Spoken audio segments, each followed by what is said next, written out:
Bonjour tout le monde. Introduction à la thermodynamique. La thermodynamique, il s'agit d'une branche de la physique. La thermodynamique, c'est un mot composé de deux termes. Le premier terme, ça veut dire la chaleur. Le deuxième, dynamique, ça veut dire mouvement. Il s'agit de l'étude des systèmes au cours de leur évolution en fonction des échanges d'énergie sous forme de travail ou bien sous forme de chaleur. Bien sûr, avec le milieu extérieur. En thermodynamique, on parle de trois systèmes. Vous avez le premier, un système fermé. Il peut échanger avec l'extérieur de l'énergie sous forme de chaleur ou bien travail et pas de la matière. Le deuxième, c'est le système ouvert. Il échange de la matière et de l'énergie avec l'extérieur. Et finalement, vous avez le système isolé, pas d'échange d'énergie et pas d'échange de la matière. Maintenant, convention de signe. Donc, puisqu'il s'agit de l'étude d'un système au cours de son évolution avec échange de l'énergie, qui peut être travail ou bien chaleur, il faut parler de signe de cette énergie. Est-ce qu'il s'agit d'un signe positif ou bien un signe négatif? Généralement, si vous avez un système, lorsqu'il s'agit d'une énergie entrante, donc par exemple ici, vous avez énergie entrante sous forme de chaleur. La même chose ici, vous avez une énergie entrante au système sous forme de travail. Ce sont deux énergies entrantes, c'est-à-dire ce sont deux énergies positives. Donc Q supérieur à 0, oméga supérieur à 0. Maintenant, si l'énergie est cédée par le système, perdue par le système, par exemple ici vous avez une quantité de chaleur perdue par ce système, vous avez une quantité d'énergie sous forme de travail perdue par ce système, ce sont deux quantités négatives. Q inférieur à 0, oméga inférieur à 0.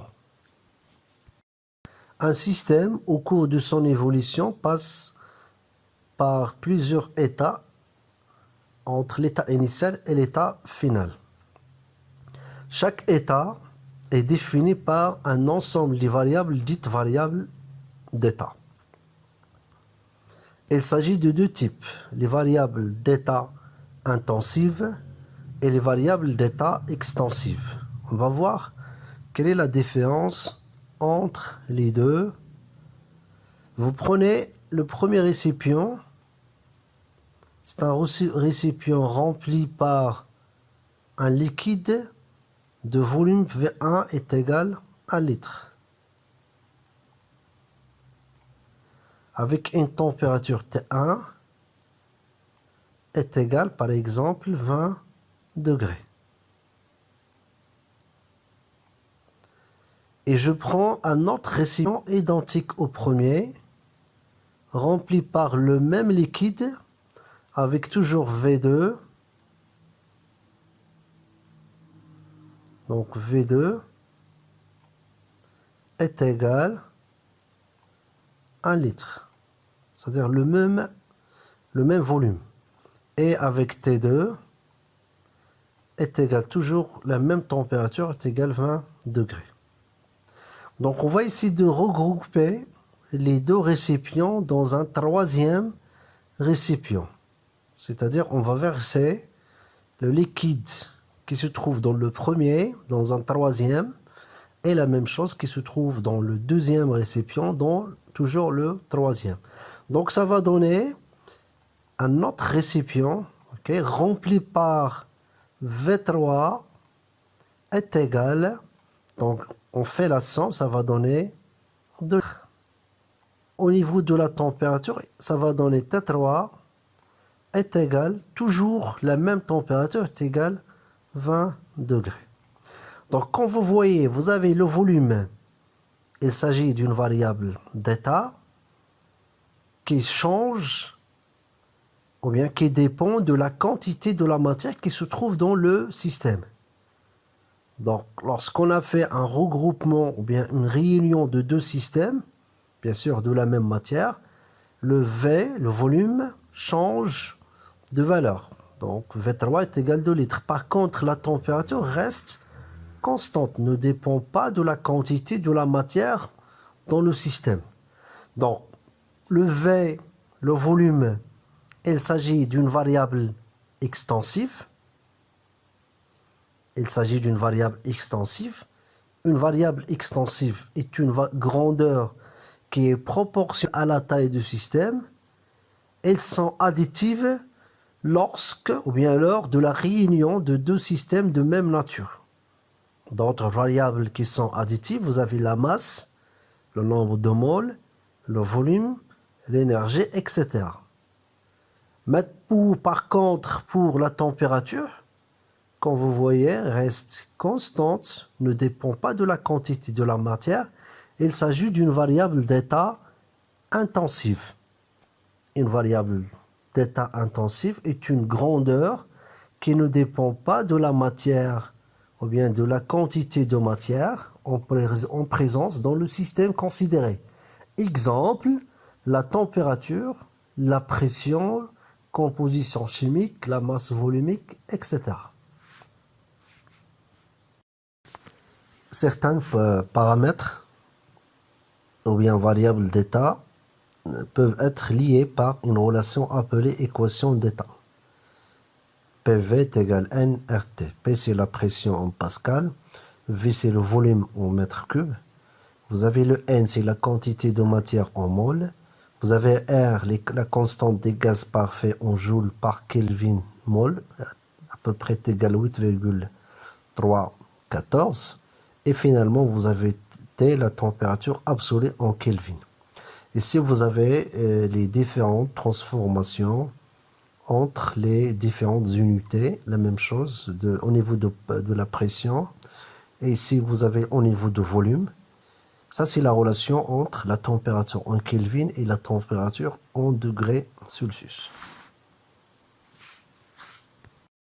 Fonction d'état.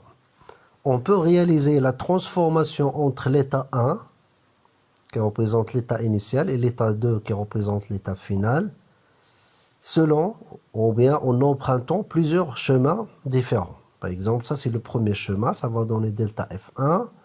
Le deuxième chemin, delta F2, le troisième chemin, delta F3, la différence ou bien la variation de la fonction f.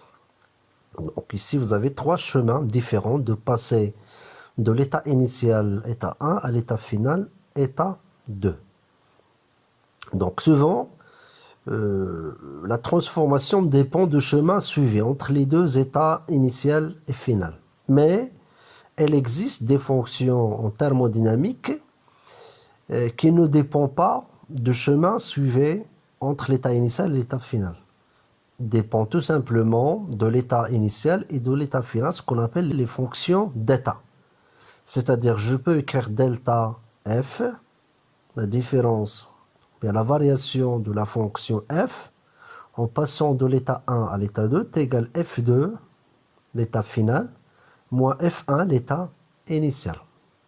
C'est-à-dire que la fonction f ne dépend pas du chemin suivi, dépend tout simplement de l'état final et de l'état initial, ce qu'on appelle une fonction d'état.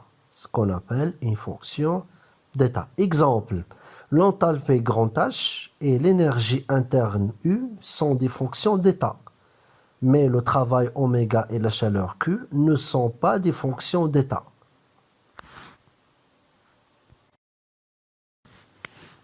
L'état d'équilibre, vous avez deux équilibres, soit l'équilibre thermique ou bien l'équilibre mécanique ou bien les deux. Donc si vous avez la température est la même en chaque point et n'évolue pas au cours du temps, on a un équilibre thermique. C'est-à-dire que la température à l'intérieur du système est toujours égale à la température extérieure. Si la pression est la même en chaque point et n'évolue pas au cours du temps, on a un équilibre mécanique. La température intérieure est égale à la température extérieure. Vous aurez ce qu'on appelle l'équilibre mécanique.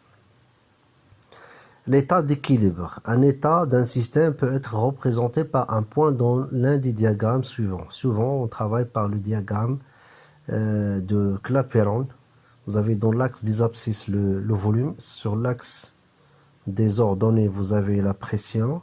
Vous prenez le point A. Le point A, il s'agit d'un état. Par exemple, l'état initial caractérisé par PA, la pression, et le volume VA. La première transformation d'un système, c'est la transformation quasi-statique. Il s'agit d'une transformation suffisamment lente entre un état initial et un état final, en passant par plusieurs états d'équilibre infiniment voisins. Le système est à chaque instant de la transformation est en état d'équilibre mécanique, c'est-à-dire quoi? C'est-à-dire la pression du système est égale à la pression extérieure. Et en état d'équilibre thermique, c'est-à-dire la température du système est égale à la température extérieure. Les variables d'état de système dans la transformation quasi-statique sont définies et l'équation d'état est vérifiée. La transformation réversible, c'est une transformation qui se fait par une succession d'états d'équilibre thermodynamique infiniment proches les uns des autres. Si par exemple vous avez, d'après ce schéma, qu'est-ce que vous avez? Vous avez l'état 1, l'état 2. L'état 1, c'est l'état initial, l'état 2, c'est l'état final. Donc, si vous prenez ce schéma par exemple, ce sens-là indique le passage de l'état 1 à l'état 2. Et ce sens indique la transformation inverse, c'est-à-dire le passage de l'état 2 à l'état 1. Comme vous voyez, le retour ou bien la transformation inverse est réalisé en empruntant le même chemin de l'état 1 à l'état 2. Donc c'est ça la condition à vérifier pour qu'elle soit une transformation réversible. Par contre ici, dans la deuxième courbe, vous avez le retour ou bien la transformation inverse est réalisée suivant un chemin différent au premier. Donc la condition n'est pas vérifiée, c'est-à-dire ici vous n'avez pas une transformation réversible. À chaque instant de la transformation réversible, nous pouvons écrire le P extérieur est égal au P système. Vous avez donc un équilibre mécanique. Et le T système est égal au T extérieur, c'est-à-dire vous avez un équilibre thermique. La transformation est réversible. C'est une transformation brutale et spontanée et qui ne répond pas aux critères précédents, avec l'impossibilité de revenir en arrière. Ensuite, vous avez la transformation cyclique, caractérisée par l'état final identique à l'état initial. Maintenant, les transformations particulières, on va commencer par la transformation isochore. Comme vous voyez sur ce schéma, est constant. Au niveau du diagramme PV, est représenté par un segment perpendiculaire à l'axe des abscisses, c'est-à-dire l'axe qui représente le volume. La deuxième transformation, c'est la transformation isobare. C'est le deuxième schéma. Comme vous voyez, il s'agit d'un segment perpendiculaire à l'axe des ordonnées qui représente la pression. C'est-à-dire vous avez la pression est constante. Ensuite, vous avez la transformation isotherme, caractérisée par T constante. La température est constante. Donc c'est ça la représentation de la transformation isotherme. Alors, vous avez deux possibilités, soit en passant de l'état 1 à l'état 2, c'est-à-dire vous avez augmentation de volume, ce qu'on appelle la phase de la détente. Donc le volume augmente en passant de V1 à V2 et la pression diminue. Ou bien, si vous prenez le deuxième sens, c'est-à-dire de l'état 2 à l'état 1, dans ce cas, la pression augmente et le volume diminue. Il s'agit de la phase de la compression. Donc finalement, la troisième ou bien la quatrième transformation particulière, c'est la transformation adiabatique. C'est une transformation au cours de laquelle le système n'échange pas de chaleur avec le milieu extérieur. C'est-à-dire vous avez Q égale 0. Donc ici, sur ce quatrième schéma, vous avez les trois transformations particulières. Isobare, P constante. Isochore, le volume constant. Ésotherme, T constante. Et enfin, vous avez adiabatique. Ça ressemble, au niveau de la représentation graphique, à la transformation ésotherme. La différence, tout simplement adiabatique, plus bombé par rapport à la transformation ésotherme.